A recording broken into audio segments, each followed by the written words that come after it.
Going on? It's your man, Mr. Controversy, representing the three-point conversion. Did you miss me? Yes, and this is my NFL diary. Moving into week 7, but we just finished week 6.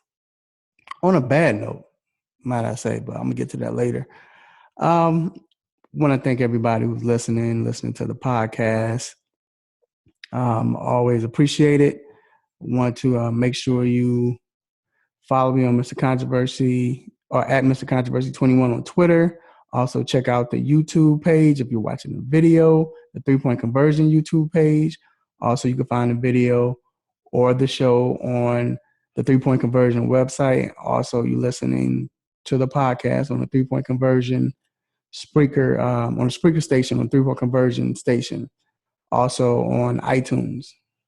Mr. Controversy's NFL Diary. So we got that out the way. Let's go ahead and talk about week 6. And the reason why I said we basically got on we left on a bad note is because I talked about this on Saturday on my show, the 3-point conversion sports lounge, on Saturday mornings on the 3-point conversion station at 10 a.m. Eastern. But anyway, I talked about this a little bit. What's going on with the primetime games, man? Like, I don't want to look at Monday Night Football the way I'm looking at it now. That's not – Monday Night Football was a joy. I remember I couldn't wait to get off work. Not saying I don't now, but it's not the same. I couldn't wait to get off work because it was the game of the week. You know it was going to be a big game. Night lights are on. I mean, hey, it's Monday Night Football. But now Monday Night Football has been trashed. The announcers are garbage. Well, the announcer, I like Sean McDonough for college football, but he's just not made for Monday Night Football. Not prime time. So everything is just going down. Even Thursday night's game, oh my God. Thursday night's starting to be just a night to use an excuse to get out. So act like you're watching the game now. But yeah, we need to get Monday night back going, man. It's not the same. I don't like that. So we're going to start the show. We're going to talk about counterfeit teams. Yes, our counterfeit teams. Also, we're going to talk about who's not getting any love. We're going to name a few players that's not getting the love that deserves the love. And, of course, we got to talk about who's getting too much credit. And then last segment, who are we kidding? Yeah, when I say who are we kidding, I mean, let's be real. Let's be honest with ourselves. A lot of stuff that we're trying not to say anything about, maybe because they're good players or good people. We got to tell the truth and shame the devil. So let's start this off with our counterfeit teams. Now, the counterfeit teams are different this year. I mean, different this week. This week, I'm not talking about teams that are necessarily that won that look bad. I'm talking about teams that are just not good. And what's going on, Ryan Foley, in the chat room? I see you, man. Yeah, we got to get rid of Thursday night or Monday night. One of them, Thursday night at least. But so my first counterfeit team, the Denver Broncos. Counterfeit. Man, we got fooled, or did we? Now, I know the season, 16 games, everybody going runs, you go in spurts, you'll win 4, lose 2, look bad in the middle of the season, next thing you know, win 5 more. I mean, this is how the NFL is. That's why we love the NFL. But as of right now, we're talking right now, they're counterfeit. We thought that this defense was so good that it didn't matter who the quarterback was. And it's nothing against the defense. In the San Diego game, Rivers always play well against the Denver Broncos on a primetime game in San Diego. But it's like with the Denver Broncos, the quarterback play for the last 2 games has been so bad, even the Denver defense gets tired. I mean, you on the field all game, you're going to get tired. I don't care who you are. We don't have 11 Allen Iversons playing defense. So, and I think that it's affecting the defense because they're on the field for the last 2 games. They can't get a first down on the offensive side. And Simeon, I mean, maybe that was the worst thing because he got out that flow, got out that rhythm. Now he's trying to find it, and he couldn't. The play calling, come on. I know Kubiak, and then that's another thing. Kubiak wasn't there, so maybe the assistant coach that took his place, he panicked. So I give him that. I give him that. But right, and Ryan Foley said you can't be throwing 30 times a game. I mean 50 times a game. You're right, but this is what I'm saying. Have a better game plan. We want the Kubiak game plan. When you're running the ball, you're protecting the quarterback. Let's not get ahead of ourselves. Simmons been playing nice, but let's not get ahead of ourselves. We're not that good throwing the ball. When I say we, I'm talking as if I'm a Denver Broncos coach or, team. I'm team member. So all I'm saying is better play calling. What happened to the screens? Let's put that back in. The screen, Demaryius Thomas, Denver was the best at the screen. Let's put that back in the flow. I'm just saying. But as of week 6, counterfeit. My next counterfeit team, the Philadelphia Eagles. Counterfeit. Yeah, we thought this was another team that was going to take the league by storm after the first 3 games. But let's be real. They have a rookie quarterback who's been playing well. I'm not even going to put the blame on him. But you have a rookie quarterback. You don't have that many good offensive players. You really don't. The defense has been balling and has been carrying the load. But you have a rookie coach, a rookie quarterback, and an offense that doesn't have that many good players. So we got food. We got food. We believe that they were that good, and we believe that that they were going to win the East. But no, they're counterfeit. They're not as good as they looked in the past.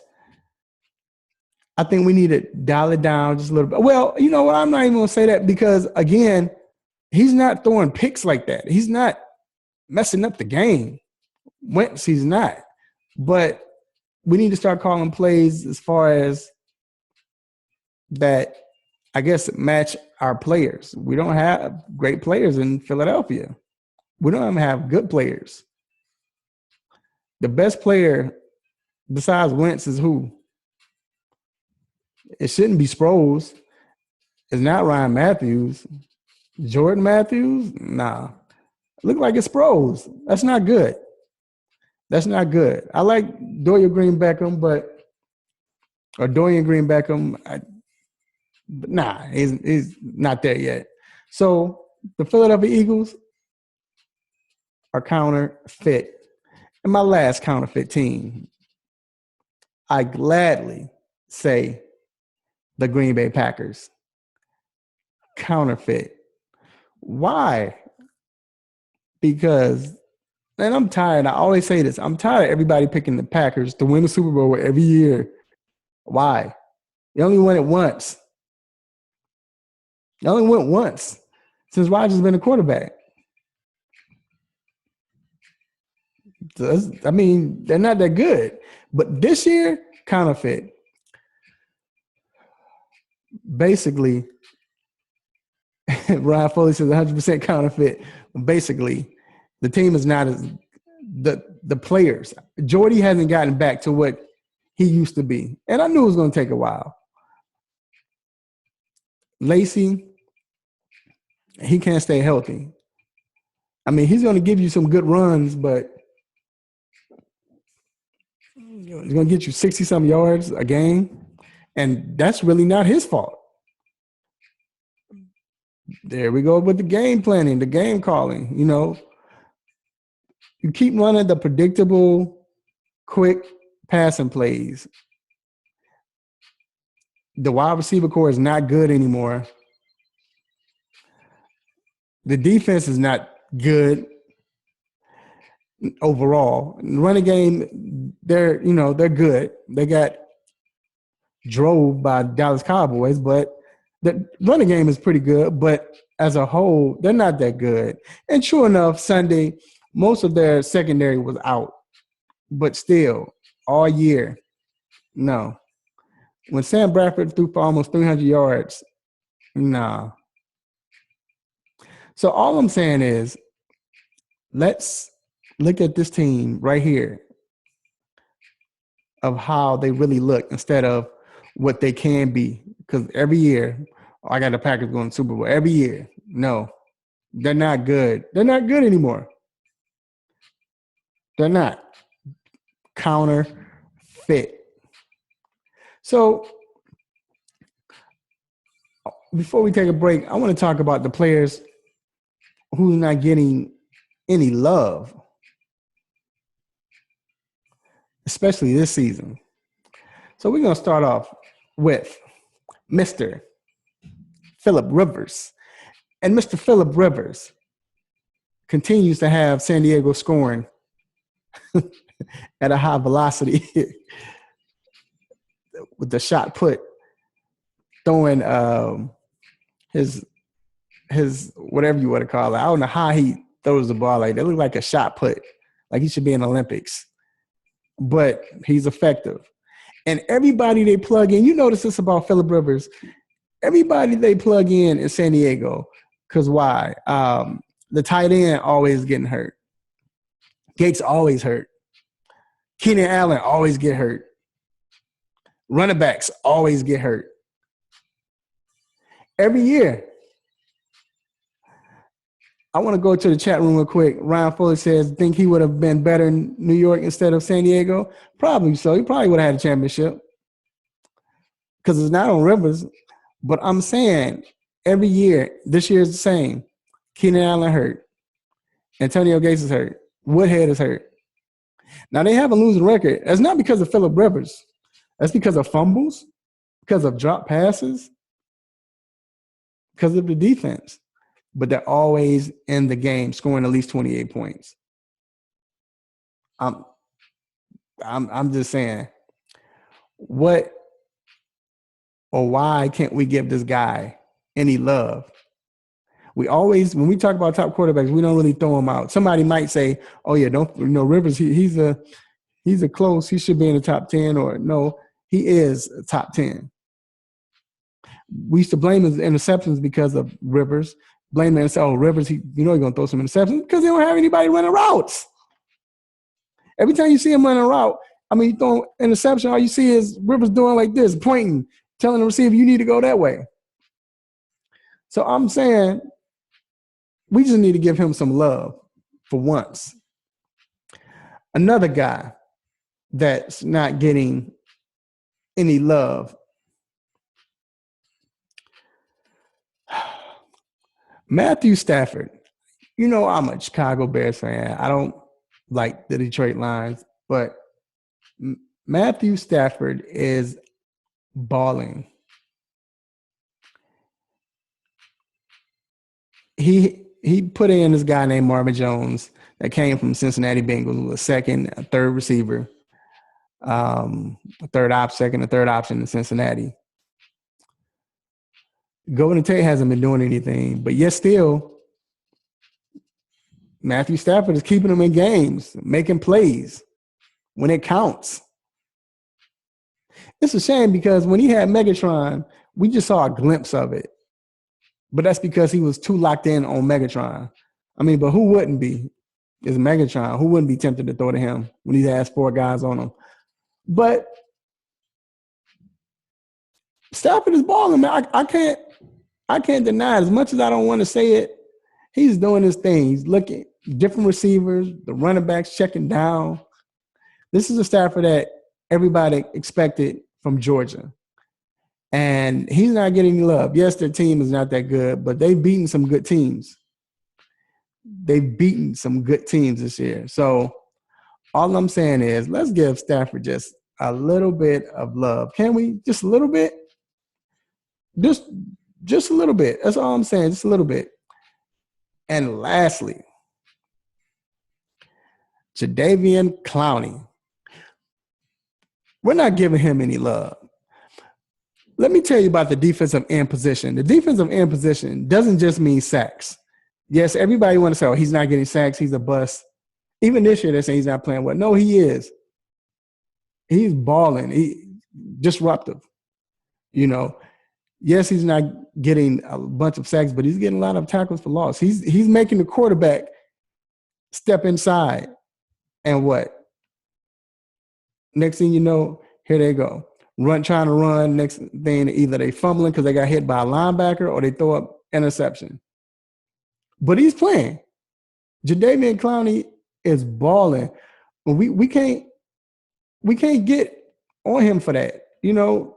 And I think that as a whole, we want him to be the way he was when he was in where'd he come from? South Carolina. But I'm just saying, let's give it to this guy. He's been playing his tail off. Now he's the anchor of that defensive line, and he's playing like it.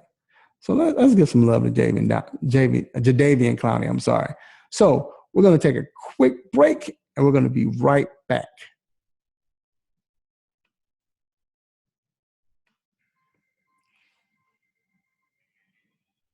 It's a commercial for you all. I'm doing this on a podcast, so just playing a quick commercial by Lamont Broadus.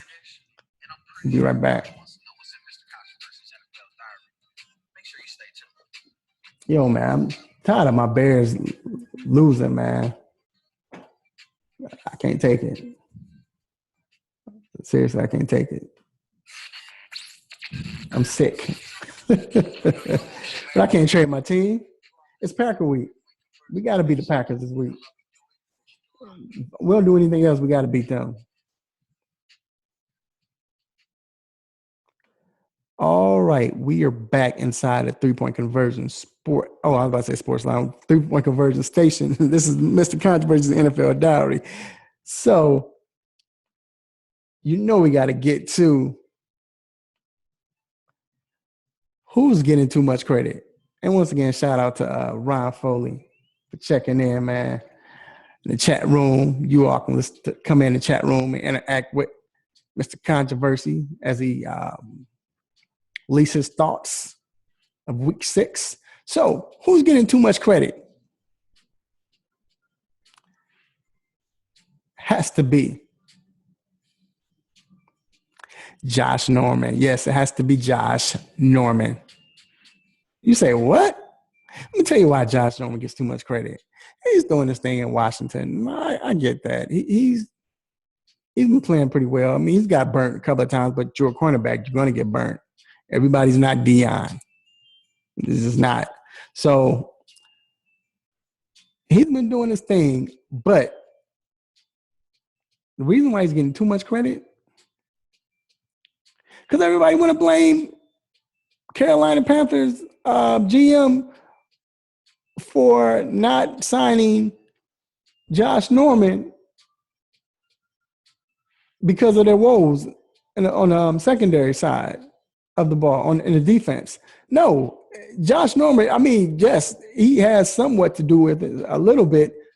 He's not that good. He's not that good to the point where because he left, now they're basically the worst passing defense in the NFL. No, it's not just him.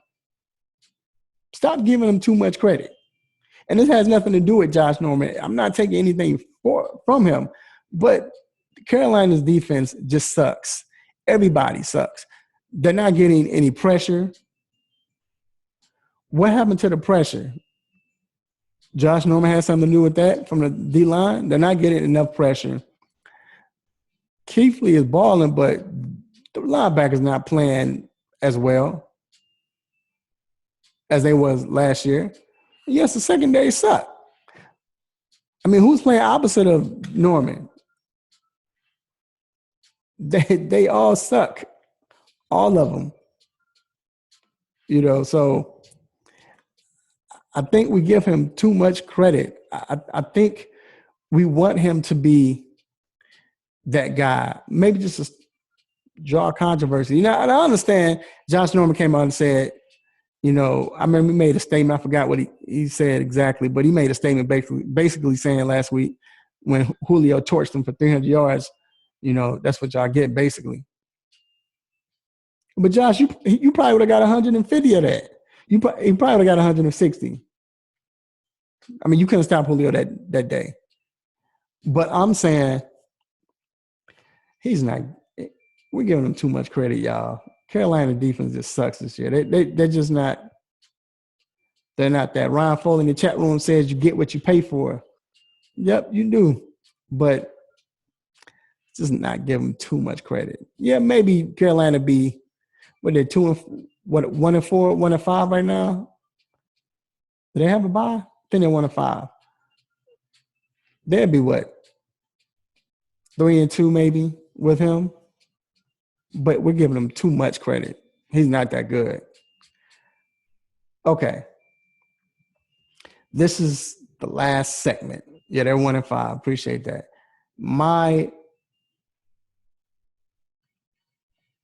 In my mind, I've been looking at the game, looking at week 6 or the whole, all year. And especially week 6, I call this it basically showed us the truth about certain teams. It's revealing a lot, right? So this next segment, I was thinking to myself, and I'm like, yo, who are we kidding? And the reason why I say this is because I'm thinking about certain players, certain people in the game who we tried to give them a pass or whatever. But these are my who are we kidding characters in the NFL. So, first character, who are we kidding? And the reason why I say who are we kidding, Ryan Fitzpatrick, he should have been cut after game 3. Not bench, he should have been cut.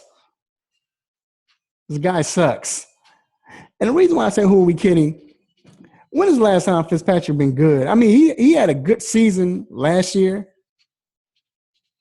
He had a good season. When was that? He had a good season one year when he was with the Bills. He was doing pretty well. Buffalo jumped out to a nice lead in the East. I had a good record. But then they fizzled out, like always. That's why he's a backup. He's always been a backup. He's not a good quarterback. And Fitzpatrick, I'm sorry, man, but you know how I am, man. I just come from a fan's point of view. This is my NFL diary. This is what I'm thinking. And this guy's not that good. Who are we kidding? Why do they pay him $14 million anyway?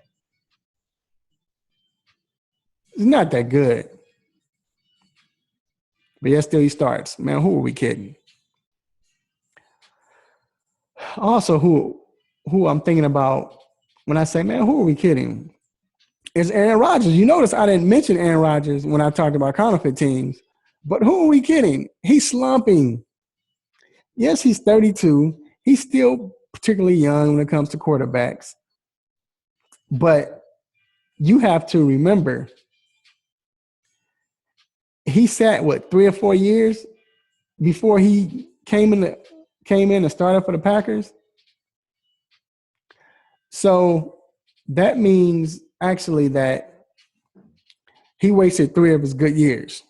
So we saw him in his prime, which was ridiculous, which was scary. I mean, he's just not that good anymore. He's missing reads. He's not accurate. He's not as accurate throwing on the run anymore. He's letting things frustrate him that didn't.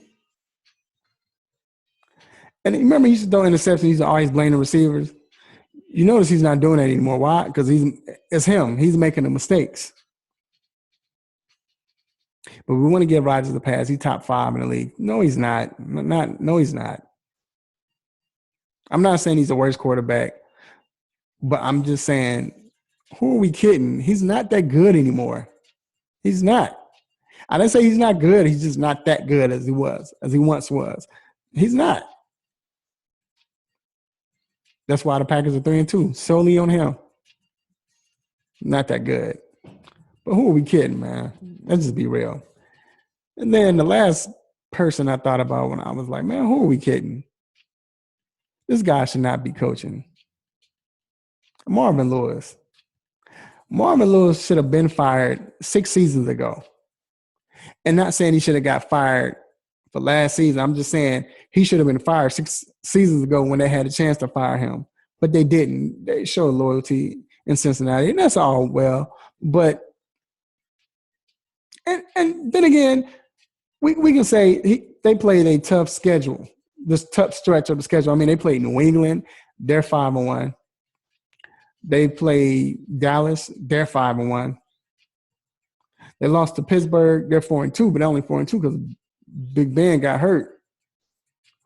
They played a rough start, a rough stretch of the season, but yet still, if you're going to win playoff games like he hasn't, you need to win the hard games because in the playoffs, every game is going to be hard. So all I'm saying is, who are we kidding? This man should have been gone. He should have. He's never had control of his team, not once since he's been a coach. No disrespect, and rest in peace, Slim, Chris Henry. But remember Chris Henry, when he was a knucklehead before he started getting his life straight again. He was a knucklehead. It was another linebacker. I can't think of his name. He was a knucklehead. Burfict, knucklehead. Adam Jones, knucklehead. He's just never had control of his team. Never. But yet still, he's the coach. I mean, I think Mr. Brown is the owner. All I'm saying is that he's not. This is not 1980s, the 1980s and 70s where you stick with your coach for 13 years. I like it, but it's not. Chat room. Ron Foley says they even made Palmer want to retire back then. I remember that. Yeah. He said he'd rather retire than stay with the Bengals. And then you see what he's doing now. He even went to the Oakland Raiders. And back then, if you went to the Oakland Raiders, your career is gone. But he didn't care. He wanted to get out of Cincinnati. So, yeah, buddy. Who are we kidding? He's never been that coach. So we're going to end it like that. I thank you all for taking time, listen to the mind of Mr. Controversy as I go through my diary and just speak what's going on in week 6 in my eyes. Yes, make sure you continue to listen. And we have some big things coming up. Some big shows coming up. We will talk about that later on. But stay tuned. Mr. Ron Foley's coming out with a show. Stay tuned. We're going to get Lamont Broders on here finally one day. Stay tuned. But yes, this is my NFL diary. And I will see you all next week. I'm out. Peace. Will you miss me? I'm out.